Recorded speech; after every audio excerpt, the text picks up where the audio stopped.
So let's talk about this idea of not waiting for anyone's permission to go for it. What does this mean to you? Oh, I love this so much because this has pretty much been my entire life. I am such a big believer that the longer that you quote unquote wait to be ready, the longer you're just delaying your dreams. And so my entire life has just been a big fat permission slip to just live as the wild-hearted, free-spirited person that I am. And a big example of this is about 2 years ago, I had this dream on my heart pretty much since I was a little girl to sell everything and go and travel the world and just do it. And of course, lots of people were like, are you sure this is the right decision? Are you going to be safe as a woman solo traveling? Like, what are you even thinking right now? And I just knew in my heart of heart, like, this is my desire. This is something that I know I need to do. And so I bought a one-way flight to Vietnam and I left and traveled through Southeast Asia for about 2.5 months. And then the universe had other plans, and I ended up getting dengue fever when I was in Bali twice, was in and out of the hospital, and so it brought me back to the States. But throughout that entire process and up until today, I have just fearlessly walked through the things that I desire, even if they scare me. I started my business, I launched my podcast, I've traveled to over 25 countries. And I'm about to go back on my journey to travel the world again in a few months. And so I'm just such a big believer of just don't wait for permission. Like there's no such thing as the perfect time or feeling fully ready. You'll never feel fully ready. And so it's really just about saying, you know what? I'm going to trust myself. I'm going to just step forward and do the thing that scares me. I'm not waiting for permission. And that's when the universe will open up in ways that you can't even imagine. So that's really what that means to me. It's just like, do the damn thing, stop waiting, and you will start to get closer and closer to the things that have been placed on your heart and your soul. But I would love to know like what that means for you too, because I know that you also do the exact, do the same thing of just not waiting and just taking action. Yeah, that's so powerful. Thank you for sharing that. And I 100% agree to everything you said. It's so freeing and so powerful when we actually just allow ourselves to listen to our intuition and really tune inwards and trust that voice that's guiding us, right? And when I think back on my life, honestly, for almost all of it, I was waiting for permission. Not necessarily permission from my parents, right? Maybe in that first half growing up, but permission from my friends, right? Like I want to fit in with my friends, or like what feels safe in society's standards, right? I'm going to stay in that bubble. Waiting for that permission honestly meant that I was just keeping myself kind of trapped in that bubble, I feel like, for so long. And leaning into really what I wanted to do meant allowing myself to step into honestly who I really am. And I think the biggest fear that was holding me back from actually doing that was worrying what other people think. And that was a really, really big one for me because I was always am still someone who's like working through this actively, that was seeking other people's external validation and approval. To me, that was my version of seeking permission. I think like I need their validation or permission or approval before I do that thing. Or like, they probably wouldn't like think that's a great thing to do, so maybe I shouldn't. Or like, oh, in society that might be like considered weird or against the grain or something like that. And so to me, letting go of seeking permission is almost a way of letting go of seeking that external validation and instead giving myself the only validation I need. Because what I've realized is when I seek that validation externally, I just want more of it. Whereas when I really just trust what my intuition and gut is telling me and take steps towards that path, like as you said, we have very similar journeys. That's why we're recording together, whoever's listening. Yep. Starting the podcast, like starting the coaching journey, like leaving my corporate job, like those were all ways that I was trusting myself and trusting my inner voice rather than doing what other people were expecting of me or what was going to fit in with, what my friends were doing or things like that. So to me, that's been the biggest definition of letting go of permission is letting go of that external validation and just trusting what feels right. I love that you brought that up because I saw a lot of myself in what you just shared as well. I think like part of me always gave myself permission in terms of like the wild-hearted side of me, like the travel, but there was still a lot of that need for external validation. So I'm glad that you brought that to the surface, because I do also agree that waiting for permission is also seeking that external validation. Will they Mm. approve? What will they think? Will they understand my decision? And I think as well, like when I first started business, it was a lot of that waiting for permission. And so like there's kind of like those two sides. Like for me, like the travel and the wild heartedness, like that was always kind of just me giving myself permission. But then I resonate so deeply with what you said about what will they think in terms of Mm. my friends when I stopped drinking alcohol, and in terms of the coaching when I hired other mentors to give me that permission to finally take action on building my business, right? So I'm really happy that you mentioned that, because it just opened my mind to, oh, wait, yeah, there were many times in my life where I did wait for that external permission and validation. And finally, when I started to learn to just trust myself and start to take action towards the things that I wanted, it slowly created that momentum in my life so that I could go after fully what I want. Yeah, 100%. And I always remind myself too, the people that will project judgment for you stepping into your authentic self aren't the people that are meant for you. Mhm. You know, like not everyone's meant to be in our life long term. There's going to be people in our lives who are there for a season, right? And if we grow apart, you grow apart. It's not a failure, it's not a negative thing. But you don't need to cling to the people in your past that aren't going to support or admire this new or evolving version of yourself, right? That's something I'm constantly reminding myself of when I find myself starting to like fear that judgment or craving that external validation. Like, look, the people that are aligned in this life that I'm creating, in this new and evolved version of myself, are going to be aligned, and those that aren't won't be, you know? And you actually share this beautiful idea of taking off the mask. Mm. And it's to speak to no longer staying small, right? And I would love for you to share what this means, because I think that's really aligned with what we just talked about. Yeah, definitely. To be transparent, I lived most of my life with a mask on. I Mm. self abandoned for so many years. I looked for that sense of love and approval and that feeling of belonging. And so, honestly, I did everything I could to be accepted. And Mm. what that meant for me is drinking, partying, using substances for almost 15 years of my life, getting into abusive, narcissistic relationships, and not having any sense of self worth at all, really relying on that external validation for my worthiness, even though all of us are worthy inherently, just as humans on this planet. And so it was really just so many years of being kind of off the path. I never like to say that I went in the wrong direction or I was lost, because you always end up kind of coming back to yourself. Like I'm on this whole journey right now of coming home to myself, but everything leads you towards who you're becoming. And so now when I Mm. look back at the mask and who I was, I love that version of myself. I give her so much grace and compassion, because she was just living the best that she could with what she knew at that time. And I didn't have the tools and the resources that I do today. And so I just always send her so much love. But it was really that mask of watering myself down and performing and trying to be this perfect, polished person.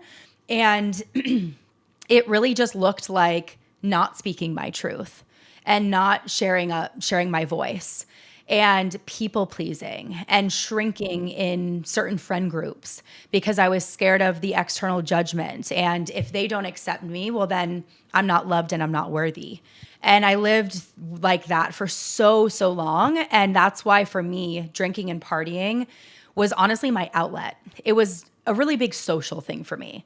I never identified as an alcoholic, because for me, it was something I did for the most part on weekends, but it was just that sense of, okay, this is my community, this is my social network. And a lot of times it would just give me that sense of that belonging. And I was so tied to that version of myself, that identity, that it was so terrifying to drop that mask and to let that go. So basically, when I was 29 years old, I'm going to be 32 next month, I had my first major spiritual awakening. And I just remember looking at myself in the mirror and I didn't recognize the woman staring back. I had lost a lot of weight. I was in a ton of debt. I was unhealthy. I had just gotten out of a relationship and was extremely heartbroken. And it was really in that moment that I just thought to myself, I can't continue living this way. I can't continue putting on a mask and pretending like everything is fine and shrinking myself to be loved. Because as you just said before, not everyone is meant to come with you on the journey.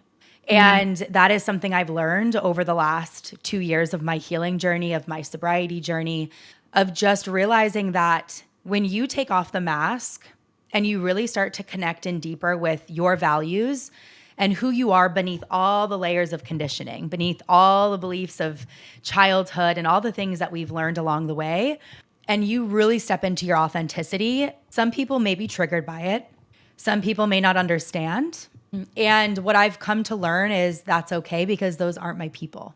Mm. And when you are leading from a place of integrity and from your heart and your soul, the right people will come to you.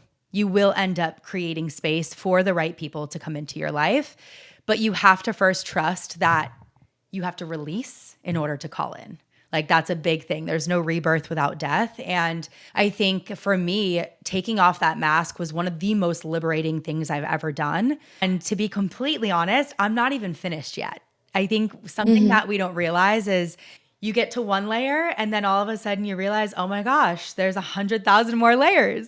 And that's just part of the healing journey. It's constantly just rediscovering who it is that you are underneath it all. And so I'm still peeling back the layers and I'm still tapping into creativity and I'm still getting to a place where I feel like, okay, this is fully me. And I've made so much progress. And I think one of the biggest things for anyone listening is honoring all the parts of yourself that have gotten you to where you are.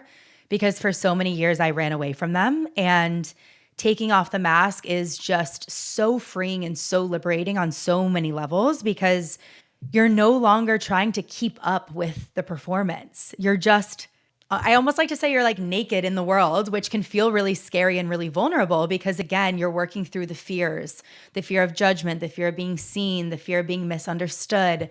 But then you're coming back to this version of like, wow, I'm just who I am. And I don't have to Mm. pretend anymore. I don't have to put on a show anymore. I don't have to hide. I can just speak my truth. And that is so freaking liberating. It's just, it's the best feeling in the entire world. Yeah. Oh, I can resonate with so much of what you just shared. First thing I want to touch on is the idea you shared that when you do finally take off your mask, it's so freeing, right? Mhm. What you exactly like what you just said. It's freeing, but it's also extremely uncomfortable because I Mhm. think for our entire lives, like we've been training ourselves to fit in and to fit the mold, especially when we're young, right? The last thing we want to do is stand out and be different. And I had that same exact experience when I started the podcast.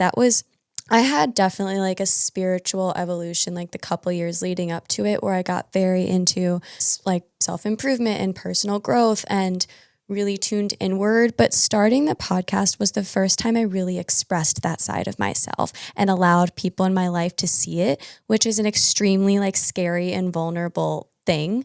And to be fully honest, I lost close friends because of it. Because, like you said, people are going to project certain insecurities and triggers onto you for stepping into change and being authentic at times. And it's easy to take that really personally, but I have such clarity now along my journey that it's never about me. It's always just a projection. And as you said, when you let go of trying to seek approval from those people that you know deep down don't have your best intentions, or you know deep down it's not aligned with who you really are or not really serving you, like maybe you feel that sense of anxiety around them or constant need to like impress or, like press them or something like that, right? Letting go of those forced relationships, those forced people, those forced circumstances create space for what is aligned and what is meant for you. And so that truly resonated when you shared that because I very much have experienced that throughout my journey.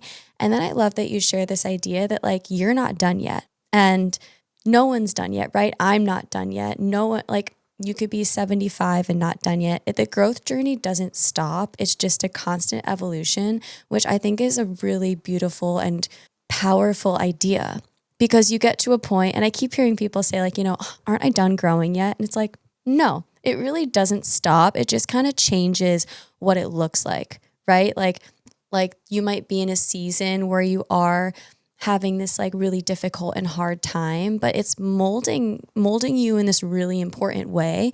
Or you might have a season where, you're really thriving and you're really in flow and you're still learning along the way, but it feels very different.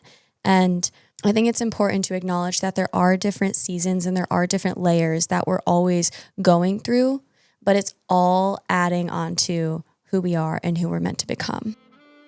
Quick little interruption here. If this episode is resonating with you, if you want to start to take steps towards a life that really feels aligned, towards a life that you love, one that's filled with things that you want, if you feel inspired to explore connecting with me in a coaching call, check out my website linked below. Set up a time with me. Let's connect. I would love to learn more about your life and support you through this journey. All right, let's get back to the episode. Yes, I love all of that so much. And really, it's when people always say, like, am I done growing yet? It's like, well, that would take the fun out of life because you're constantly like uncovering new parts of yourself. And although healing is a messy, nonlinear path and it can be very difficult and uncomfortable, it's also such a beautiful journey back to yourself. And so it's like, no, you want to keep learning and you want to keep growing, but it will look different each and every time. And you're never like just starting from zero either. It's like anytime that you're going through something, you're going to have more knowledge, more tools, more awareness to go into your next growth level or your next identity shift. And so it just becomes this like, I don't know, beautiful layered effect. And it's amazing when you finally realize like, I don't need to perform. I don't need to pretend any of this. I can just continue becoming more and more of myself. Yeah. One thought that came to mind when you were sharing that, I think it's easy to have regret, right? Or feel judgment towards ourselves for like taking a wrong path or for something feeling like a quote failure. Like you shared that you were in some narcissistic relationships, right? I've personally experienced that myself. And there's moments when I look back and I'm like, was that like really just like a couple years that I like wasted there in this situation that I was constantly anxious or like really not my best self, and I felt small and I felt insecure and all these things. But then immediately I remind myself that through that relationship and through that experience, I learned and grew into this version of myself more than ever. It's something I talk about a lot in my podcast and in my content. Like it's through the difficult challenges in life and through those times that feel uncomfortable that you're really becoming who you are and who you're meant to be. And so I truly don't look back with any ounce of regret for that time. Even though I no longer want to be in that situation and I knew it wasn't meant for me, I for some reason deep down know that I was meant to go through that experience in that relationship because it's led me exactly to who I am now and where I am now. And so if anyone's listening and, thinking like there's a certain part in my life or certain relationships that really didn't serve me and I just feel like I wasted that time or that was such a failure and now I'm like here in this transition unsure of what's next, it was intentional. It was there to mold you and help you evolve. Even if that doesn't feel clear, it often comes up in retrospect. So I just wanted to bring that up. Oh, so good. I'm really, really happy you said that because I think oftentimes we're so hard on ourselves for past decisions and we have this regret or this shame. And one thing I can wholeheartedly say at this point in my journey is I have zero regrets. Just like you said, the toxic relationship that I was in for almost 2 years wrecked me, but it also helped me rebuild and it showed me what I will never, ever accept again in my life. I had to cultivate a deep sense of self-worth after that relationship ended. And I realized that I will never go through that again because I now have the awareness of what that dynamic in a relationship looks like. And I also realized what I had to heal from my childhood and my relationship with my father. And so there was so many things that it showed me. And so for anyone listening, like you said, there's always a reason why something is happening, even if you can't see it right now. If you're going through that darkness or you're in a really challenging time, it may be hard to really see the why that happened. But I promise you, in a couple months, in a couple years, there's going to be a time when you're going to look back and everything is going to make sense and click. And you'll be like, ah, okay, I get why this had to happen. It was showing me something. And I always say that the most challenging endings, the most painful endings, are always leading you to the most beautiful beginning. And again, it's Mm. just about waiting until that time when you can actually see it. And it's usually not when you're in the mud or you're going through the really difficult time, but there's always a lesson in the darkness. And we have to go through that to really be able to experience the happiness and the excitement. It's the duality of life. Yeah. Oh, 1,000,000%. Not even 100%, 1,000,000%. And it's going back again to this idea of like the hard times mold us, right? And there's a personal instance just in this recent chapter in my life that I've shared in a couple of my recent podcast episodes as well. But ultimately, I was really unhappy in New York City. I told you before the calls we were chatting that I just moved out of New York. I was working in this corporate job in finance on top of doing 2 podcast episodes a week and working on growing my coaching business. And I just got really burnt out. It felt really misaligned and I was really unhappy. And in that situation, I felt super stuck.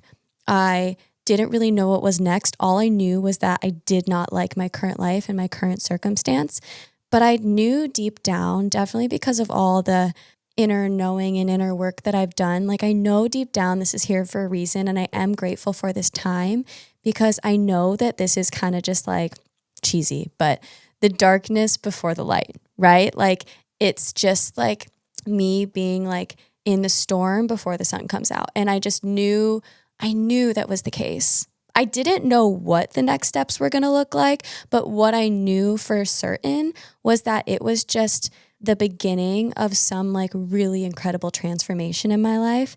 And now 4 months later, I've moved out of New York. I left my corporate job. I'm now doing what I love and plans to move to a city that I'm very excited about. And ultimately, like, it's just amazing how much lighter and happier I already feel. But it's just crazy that 4 months ago, I felt so stuck and so in that dark place. But it was because I took steps out of that situation that I knew felt so misaligned that I'm where I am now. It wasn't me justifying staying because, oh, this makes sense, or, oh, I don't know what's next, so I'm just going to stay here because it feels safer. It didn't feel safe for me to stay because I knew how unhappy I was in that situation. And so it was taking steps away from that situation, even if that meant taking steps into the uncertainty that led me to this current life that's still evolving into one that I'm so much happier in. Oh my gosh. Thank you for sharing that. I think that so many women can resonate with that feeling of being quote unquote stuck. I would love to know, based on your experience, of course, 4 months is not very long, right? So much can change in such a short amount of time. And you're living proof of that. But for the woman that's listening and she feels like she's in that safe zone, maybe she is unhappy, but she is more nervous and scared to actually take the leap and to leave that situation. What would your advice be to that woman? Like, what steps can she start taking to start building a life that's in alignment versus this life that's not in alignment and not happy and just kind of comfortable, but definitely not what she wants? Yeah. And it's such a powerful question and it's a lot easier said than done, right? This circumstance, and I did a whole episode on it, so I can link that as well. But ultimately, it's not like I just woke up one day and quit my job and moved, right? Like it was like a lot of thinking and reflection and building up the courage to do it before I actually did it.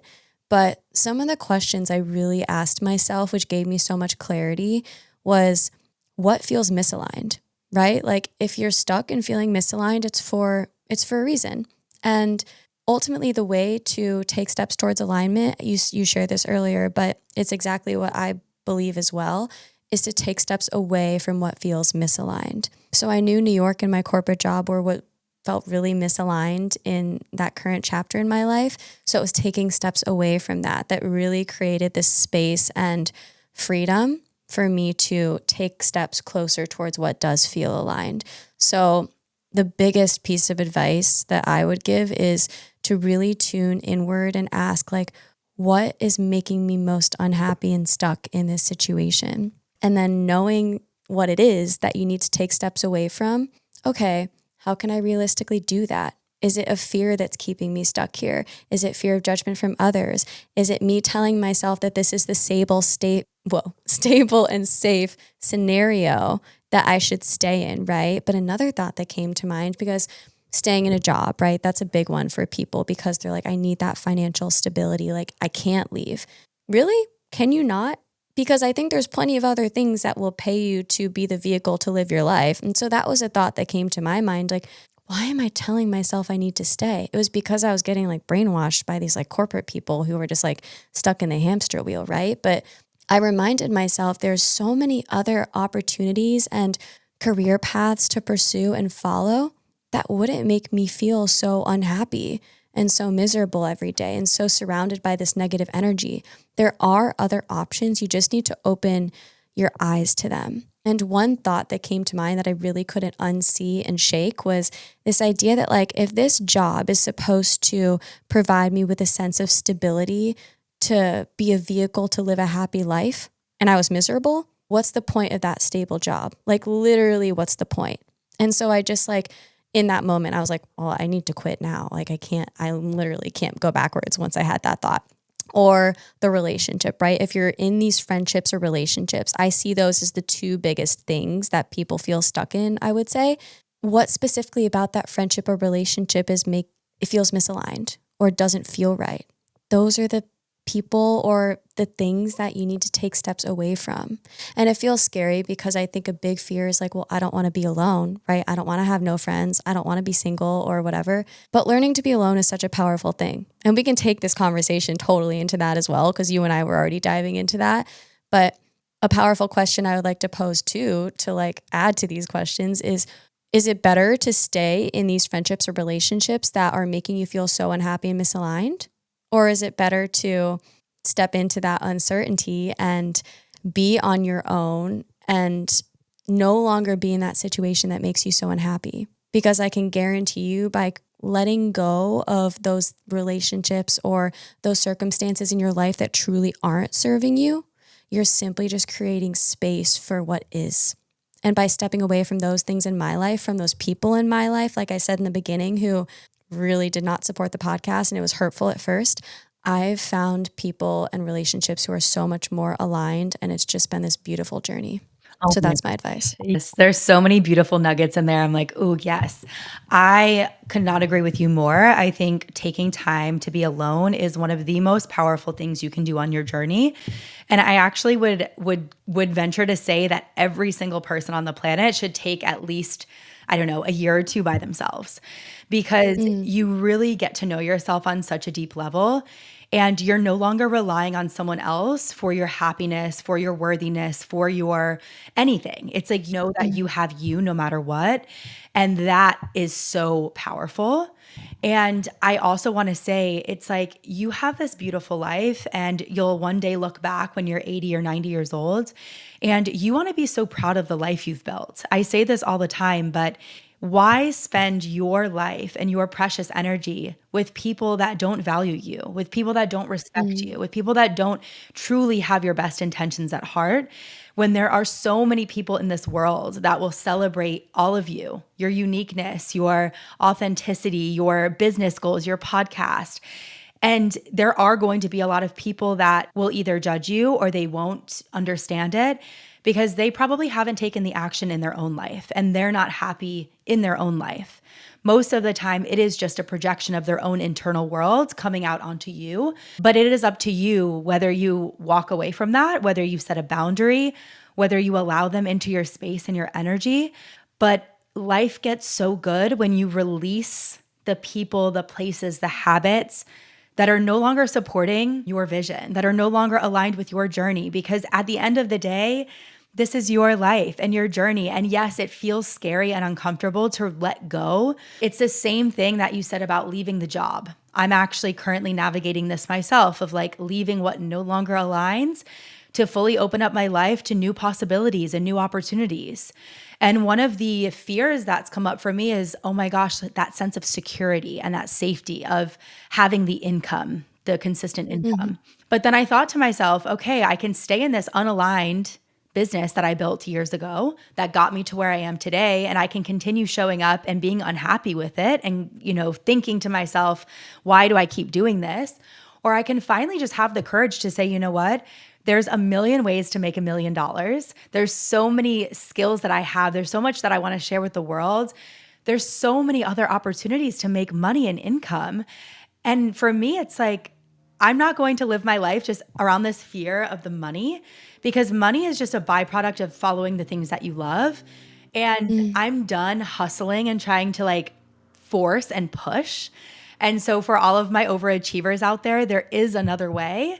And I'm now about to release everything and go on this next journey that I'm calling into my life. And it really is that fear of security, but security is like this, it's a false sense of safety, because at the Mhm. end of the day, there's really no such thing as safety or security. Because I mean, think about it. My contracts could let me go any day.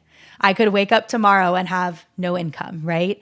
And so it's just a matter of, okay, what life do you desire to live? What is in alignment with your values? What lights your heart and soul on fire? What are you being called towards? Those are some of the questions I've asked myself, because I had a really big breakthrough the other day of, wow, I've chosen myself in so many areas of my life. I chose myself in sobriety. I've chosen myself when I get up and go to the gym every day. I choose myself in a lot of ways, but I haven't fully 100% said, you know what, I'm going all in on the life that I desire. And that one piece that's holding me back is the thing I've been holding on to for so many years now. That's so unaligned. And I'm finally ready to release it and go all in on my dreams. And so, for anyone listening, like, this is your permission slip again to give yourself that permission. There's no waiting, because you're going to be waiting for years and years. I've already done this to myself. So, this is just another example of how fear can hold us back, but to just do it anyways, because not only are you going to learn so much about yourself, but you're finally taking action towards the life that you say that you want. Mm. Yeah. No, I have chills. I A thought that just came to mind is, again, something I like to share about a lot. The idea that your fear is actually the thing you should take steps towards. It was something that someone I'm connected with that I had on the podcast named BC brought up. We see fear as a thing to run from and to hide from and stay sheltered from. But I now believe and have such clarity in the fact that what that fear is doing is it's shining a light on that thing that you really want. And the reason it seems scary is because you're scared to fail at it, right? Or you're scared it won't work out like you hoped. And so there's all this fear and tension around that thing because you're like, want it so badly, but I'm just scared to take that first step. Or what if it doesn't work out like I hoped? But it's pointing towards the direction you need to go in. Not only because you're going to grow so much more in that direction, but it's pointing towards the thing that you probably actually like really genuinely want. And you actually share this really beautiful idea that I think would be cool to incorporate here. 5 uncommon signs that you're living in autopilot. So living in autopilot, right? It's kind of another way of saying like not taking risks, not stepping into your true self or uncertainty or leaning into that fear. So what are some signs of someone that is living in autopilot? Oh, yes. I love this question because I lived majority of my life just checking off the boxes and living life on autopilot. So the first sign is that you feel like your healing is just a performance. Like you're just checking off the boxes. You wake up, you're like, okay, I journaled, I meditated, I did whatever I did, but there was no true intention behind it. You're just following someone else's version of healing, but you're Mm, not actually feeling like anything is coming from it. You don't actually feel energized. You don't actually feel nourished. You're just simply checking a box. So that's a really big sign. Another big sign is that you are just living for the weekends. So you are going through your days, Monday rolls around, it drags, you're dreading it. And every day you're just waiting for the weekend. Because at the end of the day, every single day is a new opportunity to do the things that you love. So Monday is truly no different than a Saturday, right? If we're like really zooming out and looking at it outside, it's like every single day is a fresh start. But if you're just on this hamster wheel of living for the weekends, dreading Mondays, then waiting for the Friday, you're living life on autopilot. mm, Another sign is that you haven't truly felt lit up and alive in so many years. If you feel like you've just been kind of putting a smile on your face, saying everything's fine, doing the job that you've been complaining about for the last 10 years of your life, if you're still surrounded by the people that don't support your big dreams and desires, that's another big sign. Because when you get off of autopilot and you start to live with more intention, you feel this sense of life again. Like you feel this Mm. liberation. You feel excited to wake up every single day. Like right now, because I'm still in contracts, yeah, there's certain days that aren't my favorite, but I wake up on a Monday like pretty excited, pretty happy, pretty nourished because I spend every single day asking myself, how can I connect deeper with me? How can I show up Mm. as the best version of myself? How can I do the things that really nourish my mind, my body, and my soul? So for me, a Sunday and a Monday aren't really that different. So that is another sign. And the other signs would just be that you are feeling that sense of unfulfillment. Like you really just feel like you said before, almost that stuckness. It's like you Mhm. just kind of feel like you don't know what action to take. You don't know which way to go. And so you're almost in this like functional freeze of just continuing to do all the things, but feeling that emptiness inside, feeling like, what is my purpose? What is my Mm. intention here? What am I actually creating in this life? And so I really think that when you're living on autopilot, you are unfulfilled because you're just automatically doing the things that you've been told to do your entire life, but they're not actually your path. Mm. And so that leads me into number 5, which is you've just been following societal expectations. You've been following the shoulds, I like to say, of society. So you've been told work a 9 to 5 until you're 65 and then retire and then hopefully be able to travel or do the things you want to do. You should get married and have kids by the time you're 30. You should have it all figured out by the time you're 30, right? And so we live on this autopilot of checking the boxes and like chasing after this end destination that we've been conditioned to believe is the right path. But in Mhm. reality, we're just living life on autopilot and we're checking these boxes that actually don't have any meaning to us. Now, I'm not saying that that path is not meant for everyone, right? Like there are some people who thrive in a corporate position. There are some people that want to get married by the time they're 26 and have kids and a family, and that is their path. And I think that's beautiful. But I think there's so many of us that are just living life chasing someone else's version of success. And we are Mm. not allowing ourselves to create our own path and to pave our own path and to realize that there's so many other opportunities and there's so many other beautiful ways to live our life, but we're putting ourselves in this box. And we're not allowing ourselves to just take ourselves out of the box and be like, you know what? No, this isn't what I want. I don't want to follow the timelines of society. I don't desire to do what people are telling me to do. I don't want to sit at a desk all day. I want to see the world. And so those are really like the top 5 signs I would say of living on autopilot. But when you start to really become more aware of them, you're able to all of a sudden be like, okay, wait, am I doing this to check another box? Am I doing this for external validation? Am I doing this to perform and to feel that sense of acceptance from somebody else? Mm. Or am I doing this because it's actually getting me one step closer to my dream? Am I doing this because it makes me feel really good? I Mm. think like a big example of that too is just these like 10-step morning routines and rituals, right? We live in a society of social media where we see people just doing the most. And if that is what is authentic to you, amazing, please do that. Take as much time as you need for your rituals. But also, it's like, ask yourself, am I doing this because this is just what everyone else is doing and I feel like I have to just like keep up? Or am I doing it because this is actually really nourishing for me and it's helping me tap into my creativity and tap into what I desire? Yeah, just some examples there because I feel like a lot of us have lived life on autopilot. Yeah, absolutely. And like you said, I think we can apply it to really any area in our life, from morning routine to going out on weekends just because that's what everyone else is doing, Mhm. to going through the motions of your 9 to 5.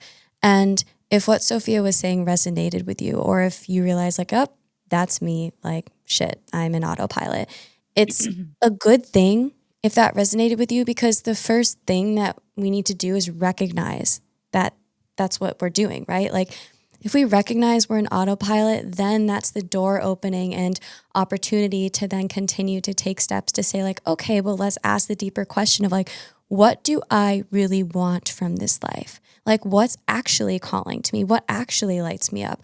Why am I staying in autopilot in this instance? Who am I trying to please really?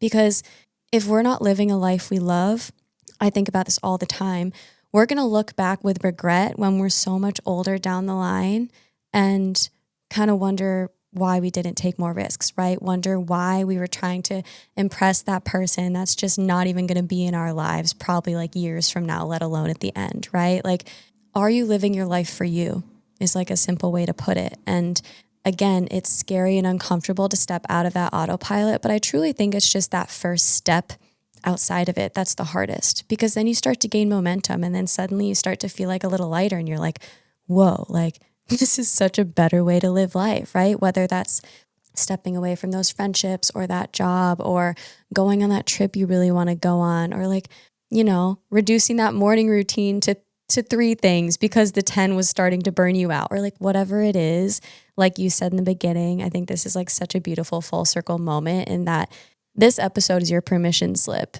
to take that first step and to stop living in autopilot and to just ask yourself, like, what do you truly want? So thanks so much for sharing all these amazing insights today, Sophia. I'm so glad we had this chat. Oh my gosh, me too. This really, I opened my eyes to so much. And I think that a lot of the women and people listening will really resonate with this. So thank you for having me. Thank you all for tuning into today's episode. Don't forget to press follow or subscribe wherever you are listening. And I'll see you all again soon on your journeys to living this life fully.